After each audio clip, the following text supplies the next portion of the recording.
welcome to AEF TV in association with Engerati. I'm joined now by Lucio Monari, who is Director at the World Bank Group, Energy and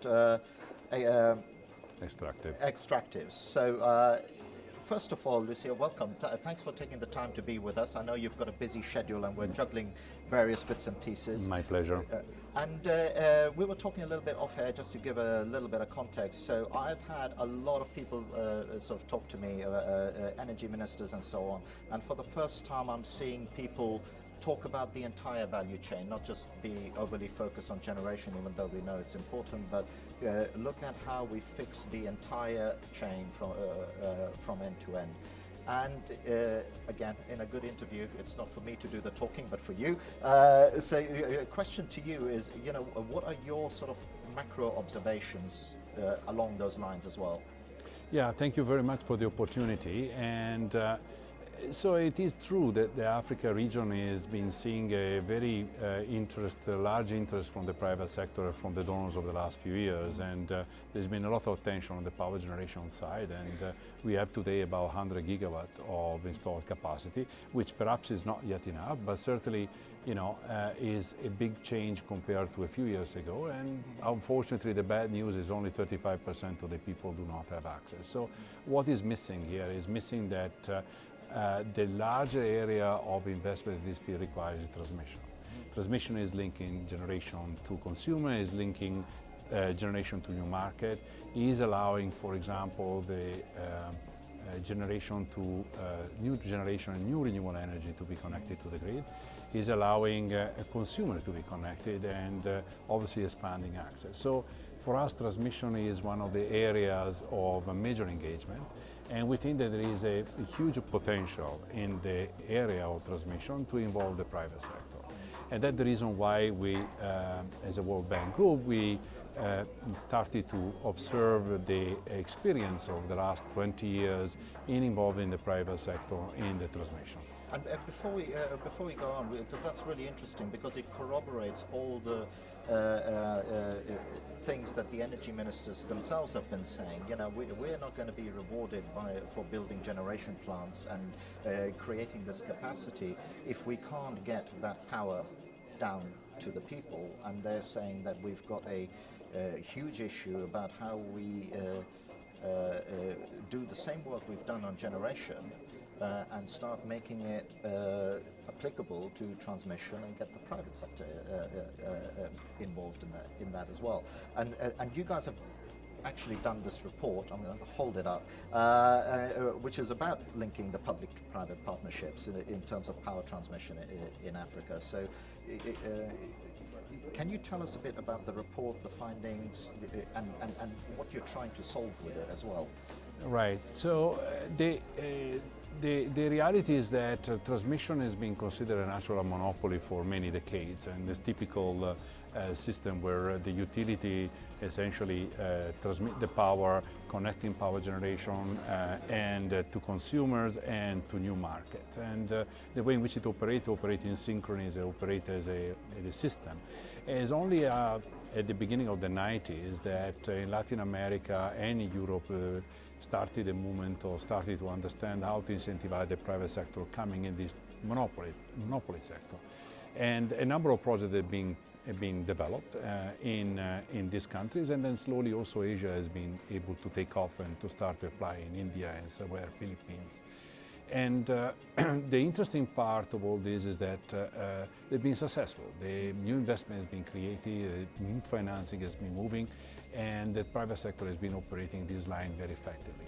Now, in the context of Africa, we have to consider that between 3.2 and $4.3 billion a year is required in the transmission sector alone over the next few decades. So this is an enormous amount of money that clearly the DFI, like the World Bank or the African Development Bank and so on, cannot really mobilize. And these transmission lines, they're interconnectors between countries or internal countries, or actually all of the above? It's all of the above. Right. Clearly, as we've been discussing now in the panel, there is a difference between thinking about domestic market and international market, because international market becomes a little bit more complicated from the point of view of regional agreements and payments and so forth. But already in the domestic market, this is kind of a level of investment is required in order to increase the access to electricity that now, as I mentioned, is very low. And to be able to dispatch more of this power generation is going to come on stream. So for us, it is very important to try to help the countries achieving these results. And private sector can be an answer. And this study analyzes some of the models that have been adapted, evolved over time in both emerging markets as well as developed markets, OECD countries, with the understanding that it's going to be very difficult to apply them pari passo to the Africa context, but to try to see how can we tailor in this. So in the time we've got left, we can't. It's a big thick report. We can't cover all of it. But can you pull out some highlights as to what things that this report brings out that you think are maybe immediately or more easily applicable into the African context? Yes, I mean the model that we think that is going to be the most viable model in the context of Africa is probably the independent power transmission model, which is very similar to the IPP model, independent power generation model, which essentially has a private sector committing to invest and develop a power transmission line. And operate it as well? And operating it as well. Yeah. There are different models also within that. There are models where they, under a build, operating and own model, and other that present, for example, envisages the transfer back after some certain number of years to the state utility. And all models obviously depend very much on the regulation and the legislation specific of the country in order to be developed. But clearly all these require a number of regulatory incentives and enabling environment for the private sector to come in. We have, as part of the preparation of this report, we have 2 workshops, one in Abuja and one in Nairobi. And both workshops were meant to have a forum, an open forum with the private sector to understand what was required on their side and how the government, utility and different stakeholders could reform themselves and define the ways forward to help these investors.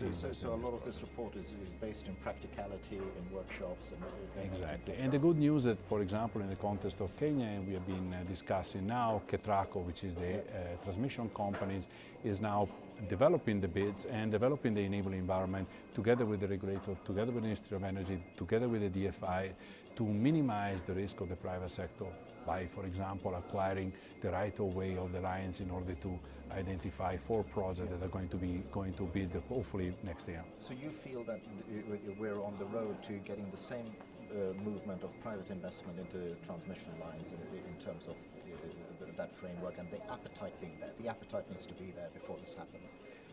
In terms of appetite, our feedback from the discussion that we have in Nairobi and Abuja is very high. There is a lot of interest that has been generated. KETRACO is having a long line outside the door, knocking and try to see what kind of projects are going to be able to put up for bids. We are going to try in these 2 countries, in Nigeria and Kenya, hopefully with expectation that this model can replicate in other parts of Africa, because as we point out, the needs are huge, and this model can certainly help a great deal in achieving this result that everybody is expecting in the context of Africa. That's perfect. On that note, we'll leave it. Otherwise, I'm going to get into big trouble with everybody else for keeping you a little bit too long. But I hope that's given you a good indication of the depth that this report goes to. Encourage you to go and have a look at it. Thank you very much for joining us, and thank you as well for watching. Thank you very much for having me.